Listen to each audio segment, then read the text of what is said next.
ഈശോയിലെ test എന്ന് പറഞ്ഞ പോലെ ഇന്നത്തെ സുവിശേഷത്തിലെ ഈശോയോട് ഒരു അടയാളം ചോദിക്കുന്നതാണ് നമ്മൾ കണ്ടത്. പക്ഷെ ഈശോ ഈ അടയാളം കൊടുക്കാതെ ഈശോ പറയുകയാണ്, ദുഷിച്ചതും അവിശ്വസ്തവുമായ തലമുറ അടയാളം അന്വേഷിക്കുന്നു, യോനായുടെ അടയാളമല്ലാതെ മറ്റൊന്നും അതിന് നൽകപ്പെടുകയില്ല എന്ന് ഈശോ പറയുകയാണ്. സ്നേഹമുള്ളവരെ, ഈശോയോട് ഒരു അടയാളം ചോദിക്കുമ്പോൾ, അല്ലെങ്കിൽ ഒരു അത്ഭുതം കാണാനായിട്ട് ഈശോയോട് ആവശ്യപ്പെടുമ്പോൾ ഈശോ അത് കൊടുക്കുന്നില്ല. കാരണം എന്താണ്? ഇത് ആരാണ് ചോദിക്കുന്നതെന്ന് ഈശോ കൃത്യമായിട്ട് അറിയാമായിരുന്നു. നമ്മൾ മുമ്പ് പറഞ്ഞിട്ടുള്ളത് പോലെ തന്നെ ഈശോ ഒരുപാട് അത്ഭുതങ്ങളും അടയാളങ്ങളും പ്രവർത്തിച്ചുകൊണ്ടിരിക്കുന്ന ഒരു കാലഘട്ടത്തിലാണ് ഈശോയോട് പറയുന്നത്, ഞങ്ങൾക്കൊരു അത്ഭുതം വേണം, ഞങ്ങൾക്കൊരു അടയാളം കാണണം എന്ന് പറയുന്നത്.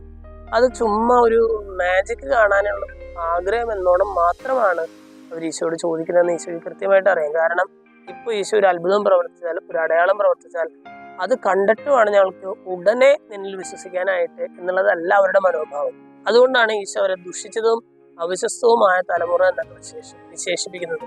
സ്നേഹമുള്ളവരെ, ഇന്നത്തെ സുവിശേഷഭാഗം വായിച്ചു കഴിയുമ്പോൾ നമ്മുടെ ജീവിതത്തിലും ഇങ്ങനെ അത്ഭുതവും അടയാളങ്ങളും ചുമ്മാ ഒരു രസത്തിന് വേണ്ടി കാണാനായിട്ടുള്ള ഒരു ആഗ്രഹം ഉണ്ടെങ്കിൽ ആ ആഗ്രഹങ്ങളെല്ലാം നമുക്ക് മാറ്റിവെച്ച് ഈശോയിൽ ആത്മാർത്ഥമായിട്ട് വിശ്വസിക്കാനായിട്ട് നമുക്ക് പരിശ്രമിക്കാം. ദൈവം നമ്മളെല്ലാവരെയും സമൃദ്ധമായിട്ട് അനുഗ്രഹിക്കും.